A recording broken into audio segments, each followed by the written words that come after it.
Coming off of that last episode, I feel like it might be nice to have an episode here and there just to do something mindless and talk a little bit. Might help me out a little bit too with freestyling my dialogue a little bit more. So we're gonna do that.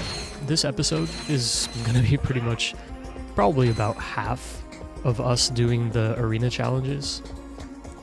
I'm not sure if that's gonna come off as popular or not, but we'll see. We'll see. So right off the bat, you can see that there are a lot of similarities between this Ratchet and Clank and the last one. It's pretty much the same game, just updated.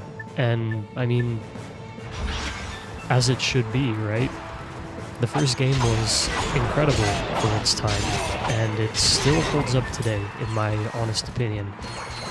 I really don't feel like my nostalgia was checked at all with our last playthrough. It was a little bit frustrating, but we managed. The game was designed to help us with the shortcomings of its own design, and in the end things worked out. I mean, in the very beginning, I was kinda dreading the last boss because I remember it being so difficult that I needed a lot of help to beat it. And it even got to the point where I was like, "Hey Dad, this game's really hard. Can you help me beat it?" And my dad couldn't even beat it, so I was like, "Oh no, what have I done? You know, I got a game that I can't even beat," and oh man, it's so hard to focus on this while talking. I got a game that I can't even beat, and now I'm stuck with it. But in the end, I figured out that that exploit. I don't even remember how I figured it out. Back then, YouTube wasn't even really that big of a thing, so I definitely didn't look it up on YouTube. I remember the first time that I used YouTube, I was looking for a tutorial for Kingdom Hearts 2 because I couldn't figure out how to level up the forms. You know, Sora has Valor form, Wisdom form, and Master form in the original release for PlayStation 2 in the US. And yeah, I could not figure out, I couldn't figure out for the life of me how to level them up when I realized they had levels. So I looked it up online because, I mean, Google helped me out in school, so maybe Google could help me out in my video games. And that's what ended up happening. I found YouTube for the first time. The video that I found was actually in Japanese, so I thought that YouTube was just a Japanese website. Turns out Japan had something totally different, but I didn't learn that until this year, actually. They had, I don't even remember the name. I'll put it when I remember.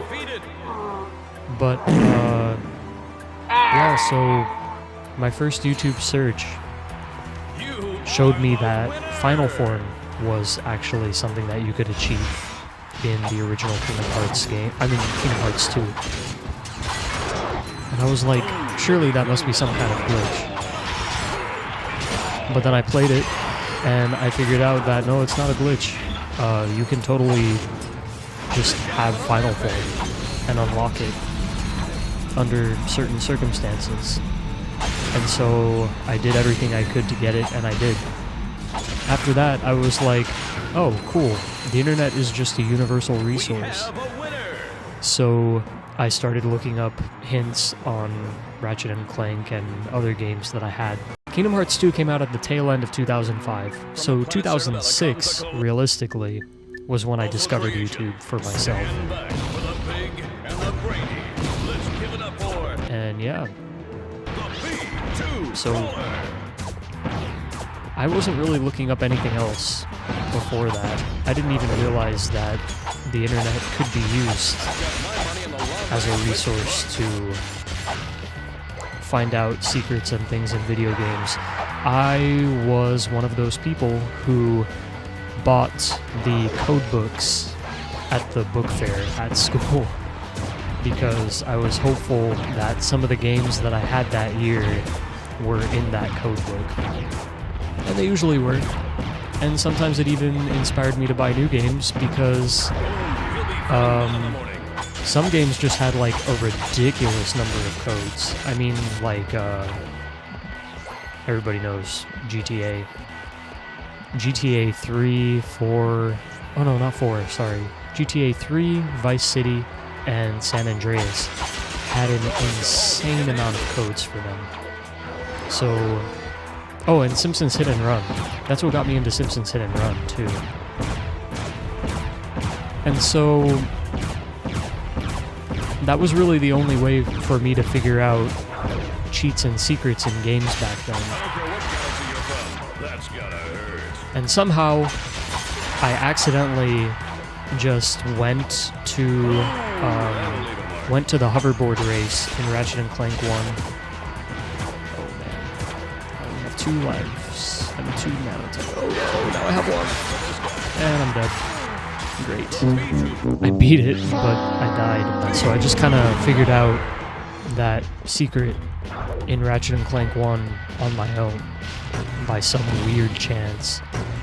I just accidentally tried to enter the hoverboard race to get more bolts while I was wearing the Hollow Guys, and that triggered that event to happen.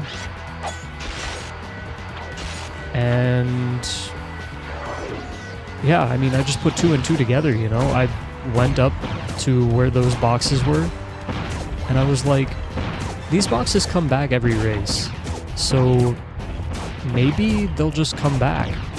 And then I took out the taunter, and I started doing that.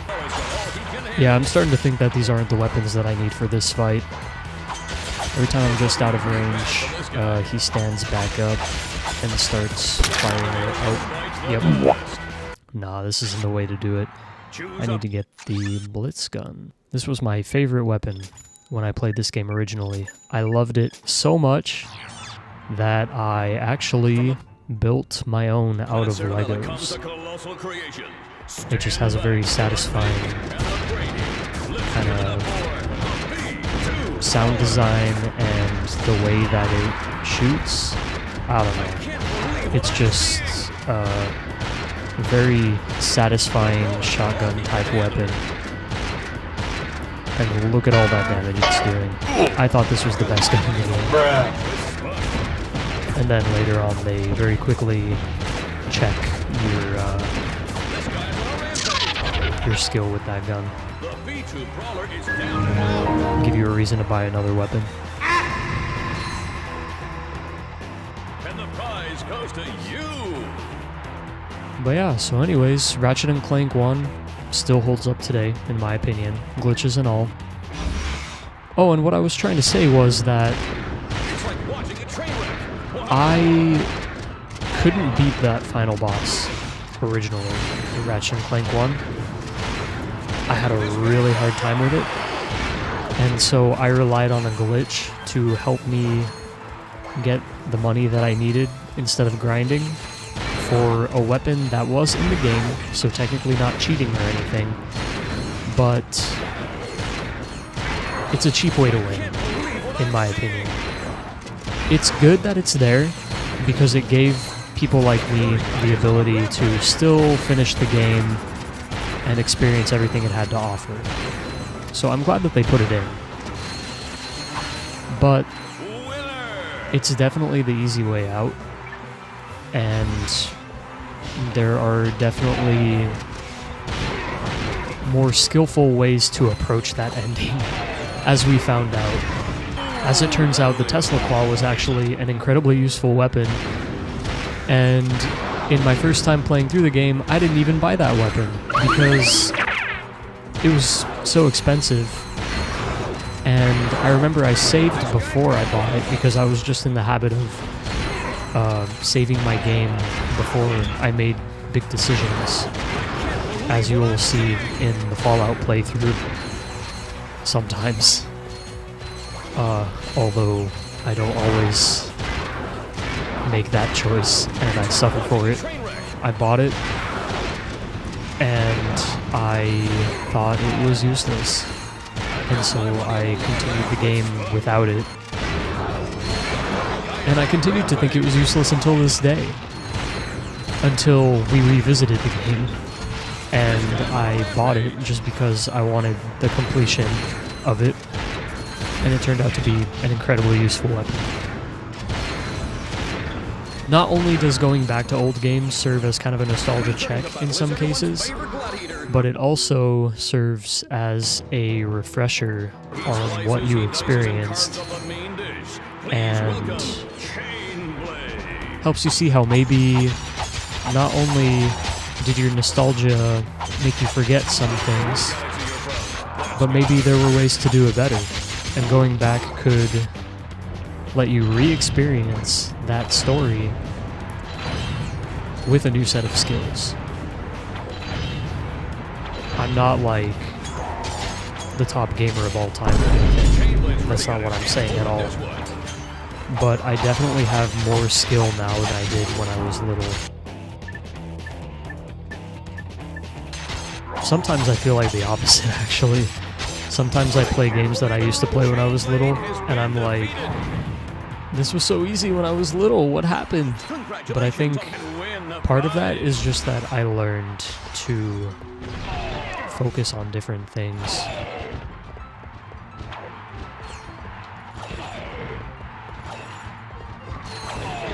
This challenge is kind of unique. They only give you a limited amount of ammo, so kind of a good thing to do here is to just make them attack each other. I learned that in my second playthrough of the game, when it seemed like these challenges were impossible, because, kind of a little spoiler for you, but in challenge mode the enemies get tougher, so you have to learn new ways to handle them, and you have to upgrade your weapons one more time. In Ratchet & Clank 1, if you remember, me saying at the end, and I think in the beginning as well, of the last Ratchet & Clank game, at the end of that one, you get golden weapons. Golden weapons, they are kind of an upgraded version of the weapon that you had, and does more damage, gives it a different color effect. The common effect that they used in that one was just turning the explosions green for some reason. I don't know why. Maybe that kind of like Legend of Zelda mentality, where red is level 1 and green is level 2, or blue. So in that game, you could upgrade your weapons to gold weapons, but only some of them were upgradable. Not all of them could be upgraded to a golden weapon. Like, I believe it was the Pyrocitor, the Blaster, which got kind of a ricochet effect. That was pretty cool. The Pyrocitor just became green, and I think the Flame was bigger too. So you could actually hit more enemies with it. The Devastator got a bigger explosion, and each rocket detonated into like 1 or 2 more rockets, if I remember correctly.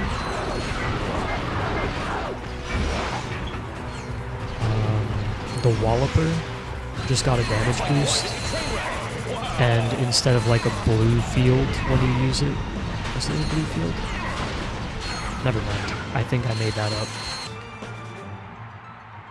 What else? I'm pretty sure the Walloper got upgraded. And I don't remember which other ones got upgraded. Oh, the Tesla Coil. The Tesla Coil got upgraded with a green electric stream instead of a blue one. And then it also split. So whenever you hit an enemy with it, it would split into another electric stream and do even more damage. Alright, so we gotta kind of save our ammo, I say, as I released a shot.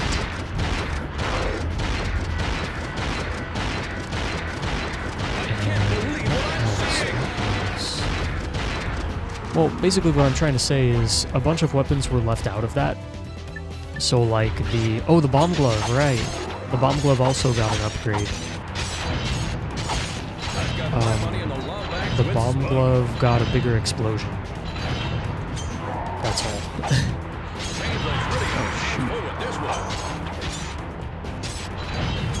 I'm really proud of myself, by the way, that I've been able to maintain the no cursing rule that I gave myself. I didn't think that it would be as easy to do as it is, but it turns out once you break a habit, it's kind of hard to get back into it. Alright, now let's finish off Chain Blade. B2 Brawler is just making his way off stage. Well, that was easy. Oh, okay. Alright, let's finish off B2 Brawler. Should have more than enough for that. Nope. But yeah, as I was saying, most of the weapons were upgradable, but some of them were left out. So there were just some weapons that never got upgraded and were forgotten. In this game, every weapon is upgradable pretty much. Oh no, I forgot to get more ammo. It's okay, these guys are super good.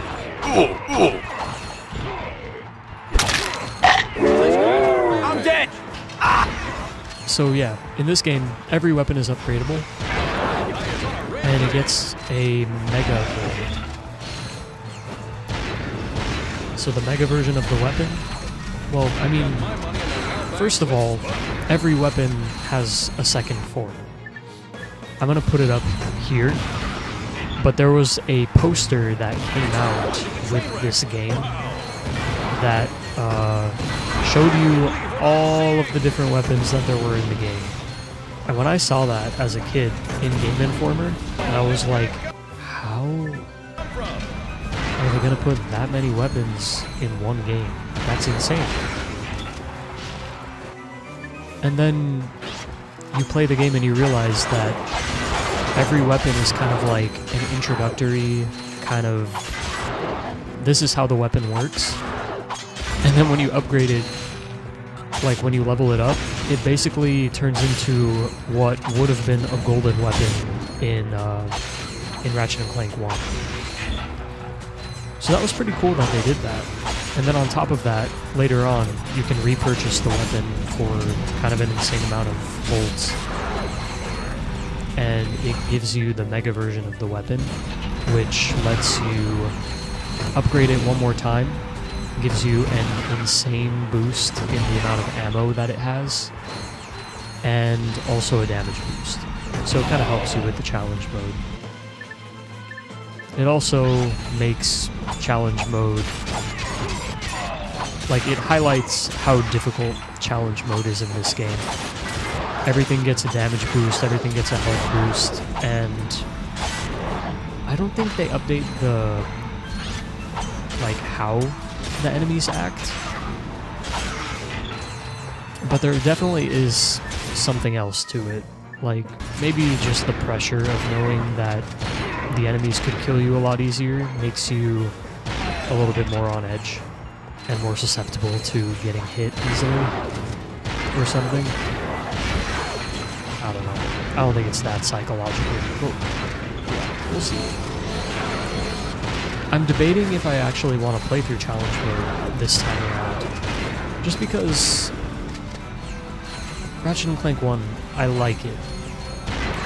But I don't really enjoy the challenge mode as much because there's not as much stuff to do. This one, I feel like they gave you a lot more to do, a lot more incentive to actually play through the challenge mode. New upgrades and everything, like, there's so much. It's basically playing the same game twice, but definitely an added element of difficulty. And I don't know, that may be worthwhile going through. I might just make it a condensed series where I just kind of steamroll through it. We'll see.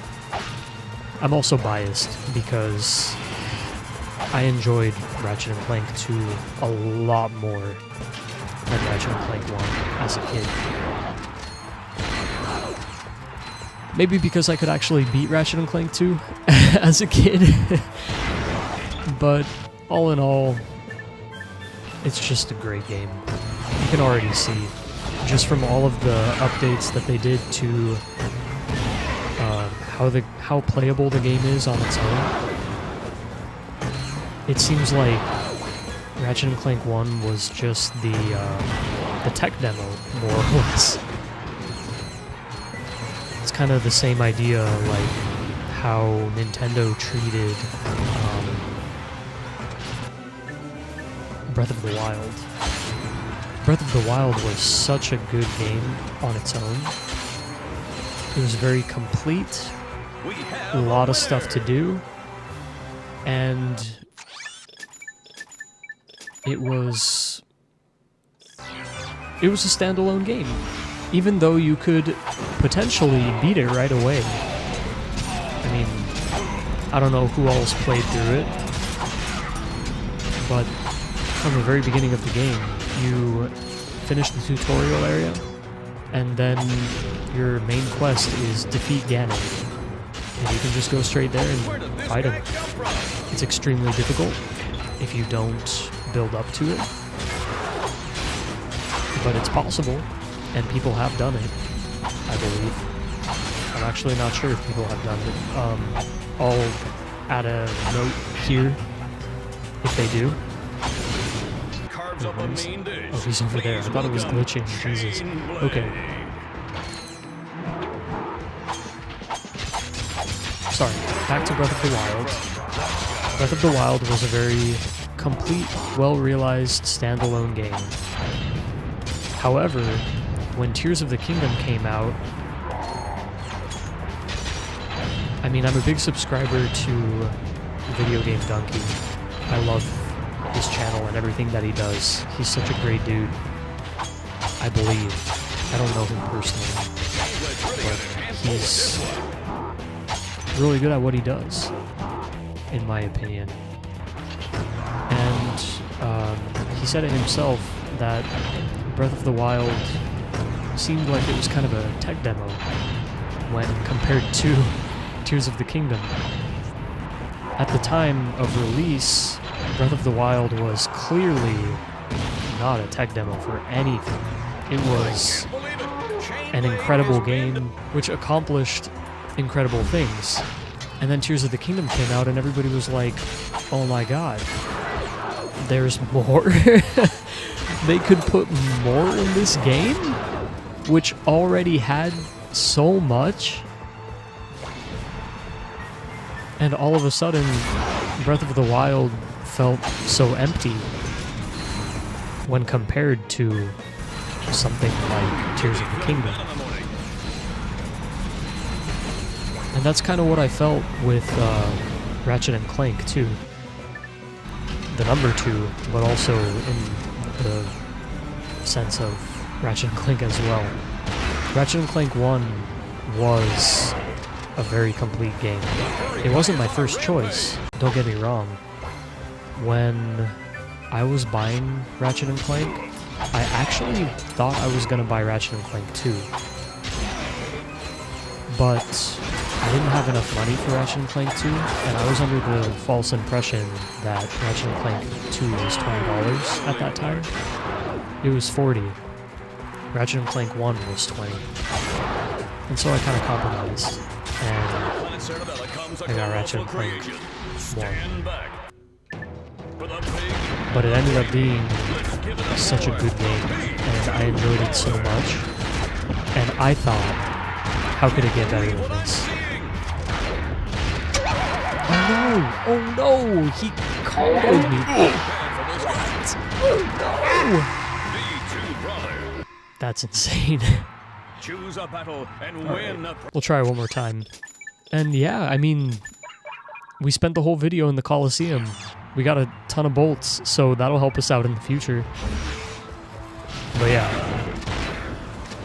Anyways, so I got Ratchet and Clank 1, It wasn't my first choice. But it was, in the end, a very good game. And I was really glad that I got it.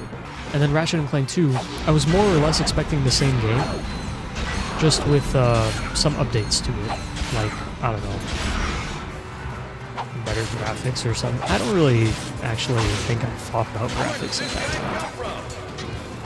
I remember when the PlayStation 3 came out, I was like, this is peak graphics, it'll never get any better than this. And I'm not worried about it. But, yeah, PlayStation 2 era, I wasn't really thinking about graphics. And then when I played Ratchet and Clank 2 for the first time, I was just like, what? Like, this game is everything that Ratchet and Clank 1 was, but it's so much more.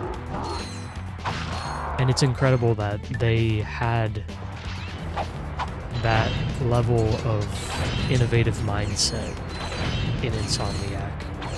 That they didn't just think, let's make the same game again.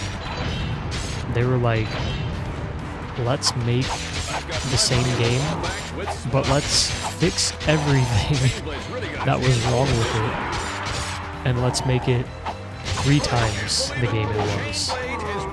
Let's not make it Ratchet and Clank 2, let's make it Ratchet and Clank 3, but the second installation. Ratchet and Clank 3.0, so to speak. And they really did that. They really delivered on a promise that I don't think they even really made. They were just like, we love this game, let's make it everything. And that's something that's really missing in today's game industry. Part of the reason why I felt like I need to make this channel is just to highlight that. And I mean, some games do it right. There's still a lot of inspired game development happening out there, and this isn't to say that it's for nothing. I appreciate those games. And that's kind of what I'm hoping with Dragon's Dogma 2. I haven't picked it up yet, but I have a feeling that that'll be the next game on this channel, just because I'm very hopeful to see what they've turned it into. Okay, I gotta get out of here before this guy combos me again. Alright. But yeah, Dragon's Dogma 1 was a lot of fun. I enjoyed the hell out of it, and I'm very hopeful that Dragon's Dogma 2 is similar, at least. But really what I'm hoping is that they did with it what Ratchet and Clank did, where they took their original idea and they just cranked it to 10. They were like, that game? Forget about that game. That game was yesterday's game. This is today's game. We're playing today's rules, and we're not going back. And if you think this game is good, once we get to Ratchet and Clank 3, oh my god, that is, my god, when I was little, I played Ratchet and Clank 3 all the way through, I think 20 times. Without exaggeration, I think I was hell-bent on getting through that game 20 times. And I think I did. Returning to battle is everyone's favorite gladiator. Oh man, He slices, he dices, and carves up a main dish. Please welcome Kane Blade. But yeah, no. I love Ratchet and Clank. If it's not obvious already. Our gravity bomb just became a mini nuke. Oh my god, that does so much damage. Yeah, we're saving that for the next boss. No, what have I done? Okay, we need to get serious here. Oh no! Oh my god, okay. Okay, we need to get serious here. Oh, we were right at the end! Okay, I'm just gonna fast forward to when I get back to that point, I'm sorry.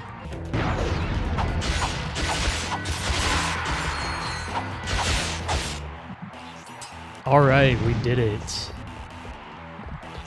And with that, we have finished all of the Coliseum trials that are available to us so far. And we got a ton of bolts for that too, so we're good to go. 2, 3, 4, 5, 6, 7, 8, 9, 10, 11. Finished 11 challenges. And on the next episode, we're going to be going to the next part of this planet.